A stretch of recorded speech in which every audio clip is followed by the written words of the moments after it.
দূর থেকে এই আয়াতটি একবার পাঠ করবেন, ইনশাআল্লাহ যার জন্য আপনি আমলটি করবেন ওই ব্যক্তি আপনার কাছে আসতে বাধ্য হবে, আপনাকে পাগলের মতো ভালোবাসবে, আপনার বশ হবে, আপনার বাধ্য হবে। হ্যাঁ, যদি আপনার প্রিয় মানুষকে আপনার কাছে আনতে চান বা আপনি তাকে ভালোবাসতে চান, তাহলে আপনি কি করবেন? এই আমলটি করবেন।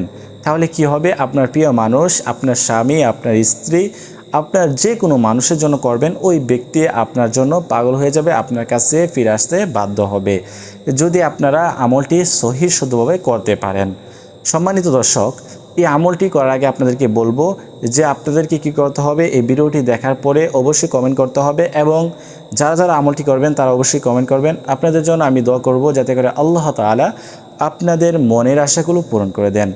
সম্মানিত দর্শক, এই ভিডিওটি যদি আপনার কাছে ভালো লাগে অবশ্যই লাইক সাবস্ক্রাইব করে পাশে থাকবেন।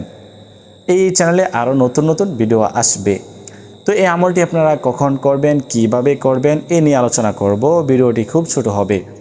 সম্মানিত দর্শক, এই আমলটি করার জন্য কোনো নির্দিষ্ট সময় নেই, আপনি যে কোনো সময় চাইলে এই আমলটি করতে পারেন। তবে আপনাকে পবিত্রতা অর্জন করে পবিত্র স্থানে বসে প্রথমে 3 বার ইস্তিগফার পাঠ করতে হবে এবং আপনাকে নিয়ত করতে হবে যে আল্লাহ তাআলা যদি চান তাহলেই হবে। আল্লাহ তাআলার উপর ভরসা রেখে এই আমলটি আপনারা করবেন। তো ওই ব্যক্তিকে উদ্দেশ্য করে দূর থেকে আপনারা এই আয়াতটি পাঠ করবেন। প্রথমে 3 বার ইস্তিগফার পাঠ করবেন, আস্তাগফিরুল্লাহ আস্তাগফিরুল্লাহ আস্তাগফিরুল্লাহ। তারপরে 3 বার দুরূদ শরীফ পাঠ করবেন, যে দুরূদ শরীফ আমরা নামাজের মধ্যে পড়ে থাকি, দুরূদে ইব্রাহিম। আল্লাহুম্মা সাল্লি আলা মুহাম্মাদ ওয়া আলা আলি মুহাম্মাদ কামা সাল্লাইতা আলা ইব্রাহিম ওয়া আলা আলি ইব্রাহিম ইন্নাকা হামিদুম মাজিদ।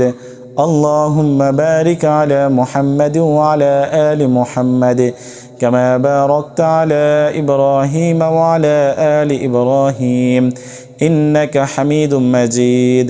তো দুরূদ শরীফ পাঠ করার পরে আপনাকে ওই ব্যক্তিকে উদ্দেশ্য করে এবং মনে করে এই আয়াতটি পাঠ করবেন, ওয়া আলকাইতু আলাইকা মাহাব্বাতাম মিন্নি, ওয়া আলকাইতু আলাইকা মাহাব্বাতাম মিন্নি। একবার পাঠ করবেন, যারা পারেন 2 বার, যারা পারেন 3 বার, যতবার পারেন পাঠ করবেন ওই ব্যক্তিকে উদ্দেশ্য করে।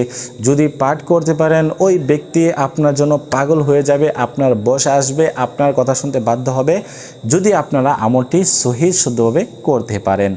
সম্মানিত দর্শক, এই আমলটি করার পরে আপনাকে আর কিছুই করতে হবে না, ওই ব্যক্তিকে উদ্দেশ্য করে আপনাকে আমলটি করতে হবে। আর এই আমলটি করার পরে যদি আপনারা দেখেন যে ফলাফল পাচ্ছেন না, তাহলে অবশ্যই এই আমলটি আরও কয়েকদিন বাড়াতে হবে, 7 দিন না হয় 21 দিন পর্যন্ত করবেন। আল্লাহ তাআলার রহমতে অবশ্যই কাজ হবে। তো আজকের মতো এই পর্যন্তই। মাশাআল্লাহ টিভি চ্যানেলটি সাবস্ক্রাইব করে পাশে থাকবেন। আসসালামু আলাইকুম ওয়া রাহমাতুল্লাহ।